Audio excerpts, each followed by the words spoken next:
Bonjour tout le monde, aujourd'hui on regarde les règles de Everdell. Donc j'ai déjà juste préparé, si vous voulez savoir comment faire la mise en place ou une démonstration d'une partie, vous pouvez tout simplement cliquer sur le i ici en haut pour voir les autres vidéos.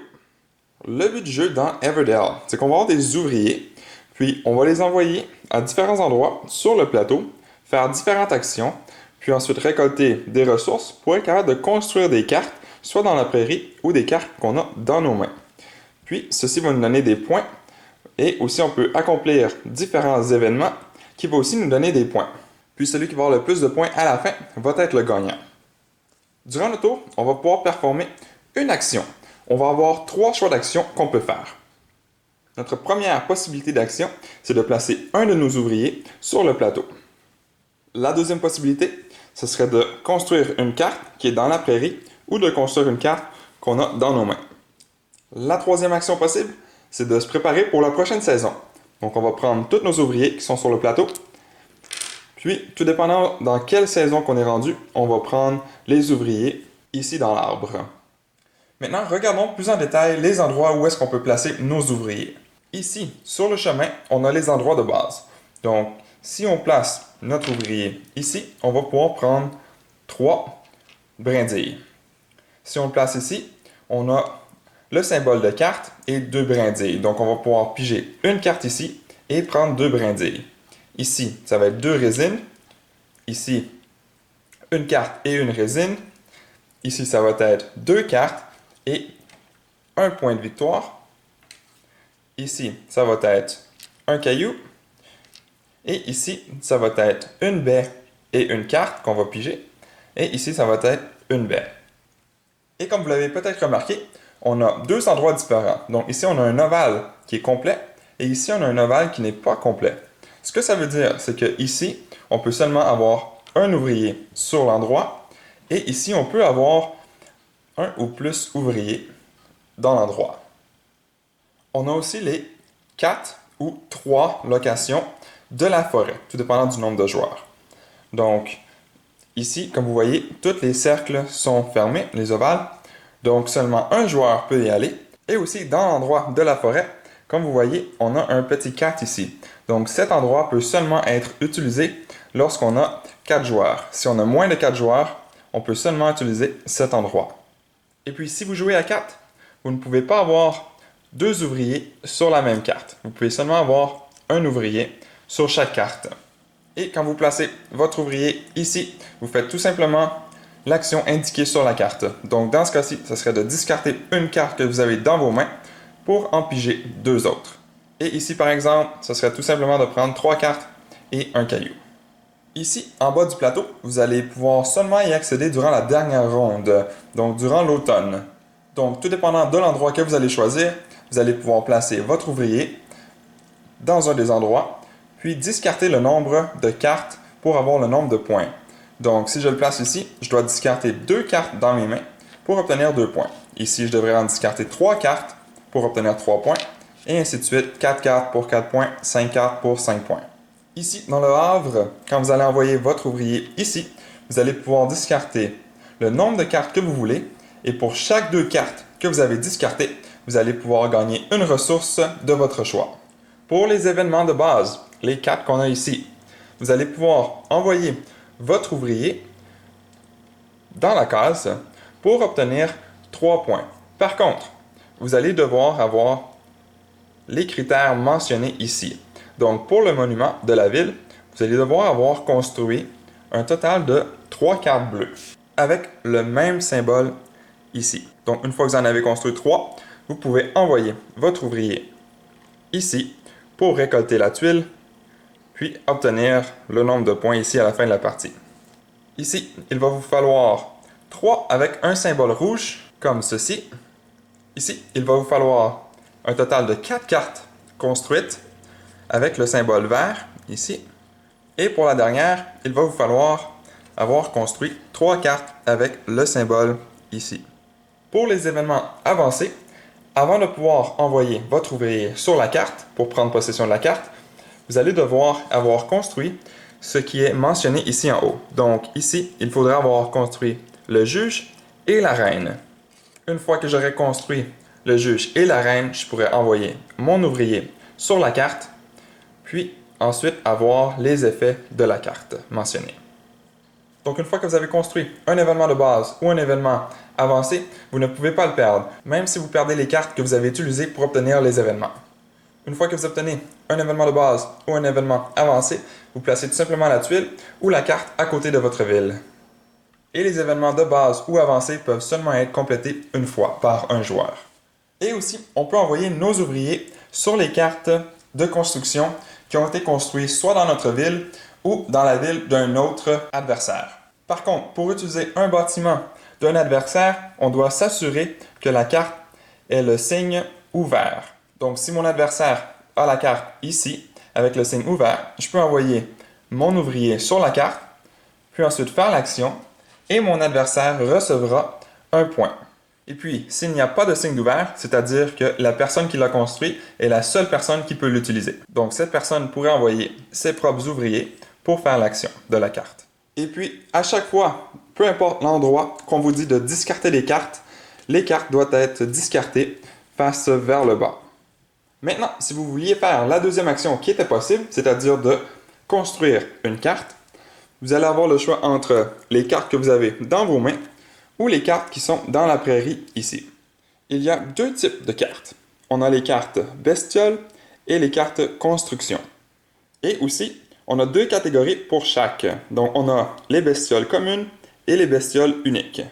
Même chose pour les cartes de construction, on a les constructions communes et les constructions uniques. Les cartes uniques peuvent seulement être construites une fois dans votre ville. Donc, vous pouvez seulement avoir une université dans votre ville et un historien.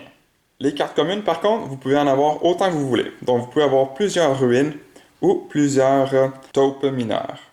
Et puis, pour construire une carte, que ce soit unique ou commune, ou que ce soit une carte de construction ou bestiole, vous regardez tout simplement les ressources sur le côté de la carte, puis vous payez le nombre indiqué ici. Donc, dans ce cas-ci, pour construire cette carte, je devrais payer 2 baies. Donc, je prends 2 baies dans mon inventaire, je les remets avec les autres, puis je place la carte en avant de moi dans ma ville. Aussi, certaines cartes, une fois construites, vont vous permettre de construire une carte gratuite. Donc, si j'ai construit la mine, une fois que je vais avoir la taupe, je vais pouvoir la construire gratuitement. Donc, par exemple, si je la construis durant un tour, puis on continue, ça revient à mon tour, et que je l'ai dans mes mains ou qu'elle est dans la prairie, je vais pouvoir la construire gratuitement, puis je vais devoir placer un petit jeton comme ceci en bas de la carte pour montrer que j'ai déjà utilisé l'action de construire la carte gratuitement. Je peux seulement le faire une fois. Et puis, si au courant de la partie, la carte ici, vous décidez de vous en départir, le jeton ici reste là quand même. Et puis, vous pouvez avoir un maximum de 15 cartes dans votre ville. Les tuiles et les cartes d'événement ne comptent pas dans les 15 cartes.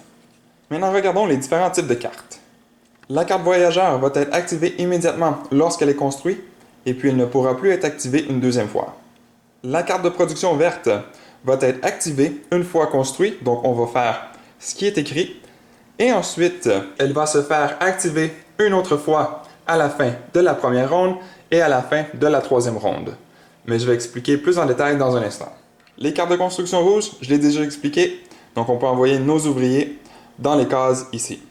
Les cartes bleues nous donnent certains avantages après avoir fait une certaine action. Donc dans ce cas-ci, je dois piger une carte après avoir joué soit une bestiole ou une carte de construction. Donc si j'aurais joué cette carte ici, que je l'aurais construite, donc cette carte ici me permettrait de piger une carte. Les cartes pigées sont pigées dans ce paquet. Les cartes mauves de prospérité nous donnent des points à la fin de la partie. Si une carte dans la prairie ici a été jouée, construite, elle est remplacée immédiatement par une autre carte. Si vous devez piger des cartes, vous devez vous assurer de ne pas dépasser 8 cartes. Donc ici j'en ai 7, donc je pourrais piger une carte de plus. Par contre, si une action m'aurait dit de piger 2 cartes, j'aurais seulement pu n'en piger une, donc je ne pige pas une 9e carte et ensuite décider laquelle que je discarte. J'arrête à 8. Même chose, lorsque vous devez donner une carte à un joueur, vous devez choisir un joueur qui a de la place dans ses mains. Donc, il ne doit pas être à 8 cartes. Puis si vous n'avez pas été capable de donner toutes les cartes ou la carte que vous avez à donner, elle est tout simplement discartée. Et finalement, la troisième chose que vous pouvez faire durant votre tour, c'est de vous préparer pour la prochaine saison. Donc, si vous avez placé tous vos ouvriers et que soit que vous n'êtes plus capable de construire de cartes, soit dans vos mains ou dans la prairie, ou que vous décidez de ne plus construire, peut-être que vous pourriez, mais vous n'êtes pas obligé, vous pouvez vous préparer pour la prochaine saison. Donc, ce que vous allez faire, c'est que vous allez prendre tous les ouvriers que vous avez sur le plateau et les remettre en avant de vous. Ensuite, tout dépendant dans quelle saison vous êtes, soit au printemps, à l'été ou à l'automne, vous allez prendre le nombre d'ouvriers indiqué pour la saison. Donc ici, j'en prendrai seulement un à la fin du printemps. L'été, seulement un, puis si c'est à la fin de l'automne, j'en prendrai 2. Donc dans ce cas-ci, je prendrai celui du printemps et maintenant j'aurai un total de 3 ouvriers pour continuer la partie. Et ensuite, à la fin de l'été, je vais pouvoir prendre l'autre, donc je vais avoir un total de 4. Et à la fin, ici, je vais avoir 2 autres, donc je vais avoir un total de 6 actions. Et puis, si vous êtes au printemps ou à l'automne, on a le symbole vert, donc vous allez pouvoir activer toutes les cartes vertes que vous avez construites en avant de vous. Donc, si j'aurais les 6 cartes ici dans ma ville, j'en ai 3 vertes, donc 2 ici, 1 ici. Celle-ci me donnerait 2 brindilles, donc je prendrais 2 brindilles. Celle-ci me donnerait une résine, donc je prendrais une résine, et celle-ci me donnerait une baie, donc je prendrais une baie pour la mettre dans mon inventaire. Les autres cartes, pour l'instant, ne sont pas utilisées. Et si je serais en été, quand je prends mon ouvrier ici, je pourrais piger 2 cartes dans la prairie.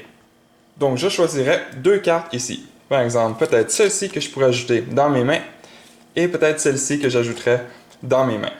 Elles ne vont pas en avant de vous, elles vont dans vos mains. Elles ne sont pas construites. Et les joueurs ne sont pas obligés de se préparer pour la prochaine saison en même temps. Donc ça se peut que mon adversaire se prépare avant moi et que moi, ça se peut que j'arrive à cette étape seulement 1 ou 2 autres tours plus tard. Et une fois que vous avez obtenu tous vos ouvriers et que vous avez placé vos 6 ouvriers et qu'il ne vous reste plus assez de ressources pour construire les cartes, votre partie est terminée. Quand vous avez terminé, vous n'interagissez pas avec les autres joueurs. Donc, ils ne peuvent pas vous donner des cartes. Les ouvriers vont rester sur le plateau même si vous avez terminé. Ensuite, vous allez compter les points. Donc, toutes les cartes ici ont un cercle jaune. Donc ça, c'est les points de victoire que vous allez compter chaque carte. Ensuite, vous allez compter les cartes mauves. Donc, ça ici, vous l'avez déjà compté. Donc, vous allez compter ici. Donc, ce qu'on vous dit sur la carte, vous allez pouvoir ajouter le nombre de points. Vous allez aussi additionner les événements si vous avez réussi à en obtenir. Et finalement, si au courant de la partie, vous avez obtenu des jetons comme ceci, vous allez aussi les additionner. Et aussi le nombre de points pour la case voyage. Donc dans ce cas-ci, cet ouvrier ici me donnerait 3 points. Et puis, celui qui a le plus de points gagne la partie. Et s'il y a égalité, celui qui a le plus d'événements combinés gagne la partie. Et puis, s'il y a encore égalité, c'est le joueur qui lui reste le plus de ressources qui gagne. Puis, s'il y a encore égalité, les joueurs se partagent la victoire. Et voilà, c'est tout. Vous êtes maintenant prêts à commencer à jouer à Everdell. Merci à toutes les personnes qui ont regardé jusqu'au bout cette vidéo. Si cela vous a plu, n'hésitez pas à mettre un j'aime ou un commentaire sous la vidéo et de vous abonner pour ne rien manquer à l'avenir, car cela fait toujours plaisir pour le travail réalisé.